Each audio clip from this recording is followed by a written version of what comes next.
রাম নারায়ণ রাম। দেশের সকল মা ভাই ভগ্নীদের জানাই বৈদিক অভিবাদন। রাম নারায়ণ রাম। রাম নারায়ণ রাম, রাম নারায়ণ রাম। পরম পিতার চরণে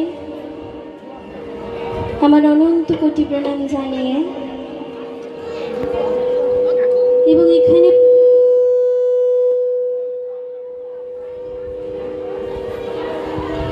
সমস্ত গুরু ভাই বোনকে আমার বৈদিক অভিনন্দন, রাম নারায়ণ রাম জানিয়ে আমি আমার অনুষ্ঠান শুরু করছি। সনাতন ধর্মশাস্ত্র অনুসারে যুগের নাম চারটি: সত্যযুগ, ত্রেতাযুগ, দ্বাপর যুগ এবং কলিযুগ। সত্যযুগের যুগাবতার ছিলেন শ্রী শ্রী নারায়ণ। তিনি এসেছিলেন 1/4 শক্তি নিয়ে।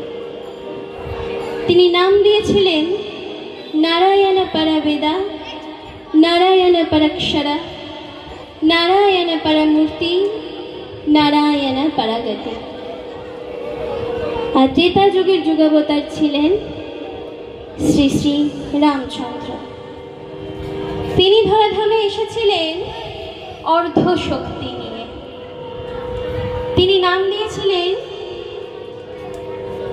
রাম নারায়ণ তো মুকুন্দ মধুসূদন, কৃষ্ণ কেশব কাংসারে হরি বৈকুণ্ঠ বামান। এবং দ্বাপর যুগের যুগাবতার শ্রী শ্রীকৃষ্ণ। তিনি এসেছিলেন 3/4 শক্তি নিয়ে। তিনি নাম দিয়েছিলেন হরে মুরারে মধু কেটো ভরে গোপাল গোবিন্দ মুকুন্দেশ্বরে।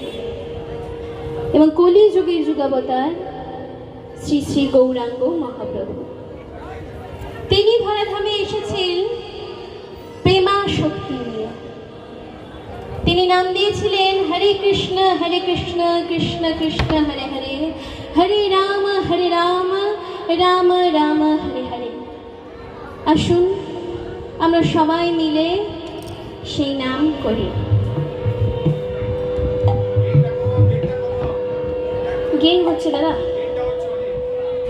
হরে কৃষ্ণ কৃষ্ণ কৃষ্ণ হরে হরে, হরে রাম রাম রাম হরে হরে, হরে কৃষ্ণ কৃষ্ণ কৃষ্ণ হরে হরে,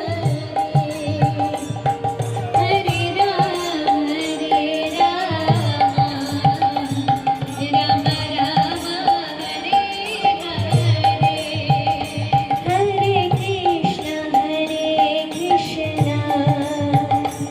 কৃষ্ণ কৃষ্ণ হরে হরে, হরে রাম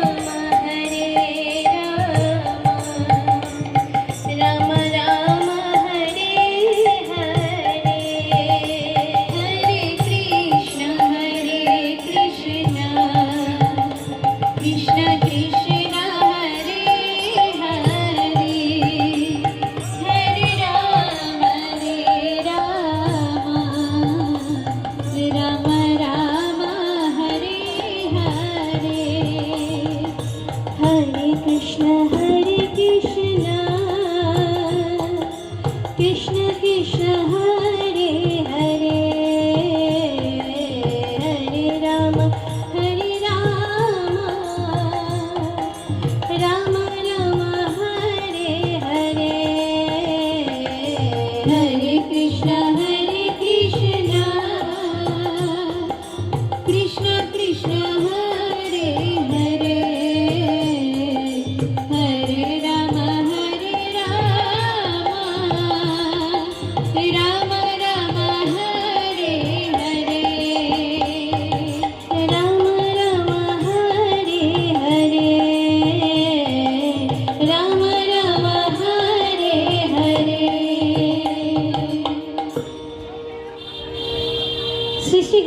মহাপ্রভু যে কাজের জন্য ধরাধামে এসেছিলেন তিনি সেই কাজ সম্পূর্ণ করে যেতে পারেননি। তিনি তার মামা বিষ্ণুদাস ঠাকুরের কাছে ভবিষ্যৎবাণী করে বলে গিয়েছিলেন যে তিনি তারই বংশের ত্রয়োদশ উত্তর পুরুষে আবার তারই ভাগিনীয় রূপে তিনি আবার জন্মগ্রহণ করিবেন। বিষ্ণুদাস ঠাকুরের জামাতা পণ্ডিত গোপীনাথ কণ্ঠাভরণ তার নাগার্জুনিয়াম গ্রন্থে এই বিষয়টির উল্লেখ আছে। মহাপ্রভুর ভবিষ্যৎবাণীর মূর্ত প্রতীক জন্মসিদ্ধ ঠাকুর শ্রী শ্রী বালক ব্রহ্মচারী মহারাজ। তিনি ধরাধামে এসেছেন 16 আনা শক্তি নিয়ে, অর্থাৎ পূর্ণ শক্তি নিয়ে। তিনি দাঁড়ে দাঁড়ে মানুষের মুক্তিকল্পে, জীবের মুক্তিকল্পে যেই নাম দিয়েছেন সেটি হলো রাম নারায়ণ রাম। এই নাম শুনলে মুক্তি, এই নাম করলে মুক্তি। এখানে যারা বসে আছেন এবং আমার এই মাইকের আওয়াজ, আমার গলার সুর যতদূর পর্যন্ত শোনা যাচ্ছে, যারা যারা এই ধ্বনি শ্রবণ করছেন তারা সবাই মুক্ত। আসুন আমরা সবাই মিলে মহানাম করি।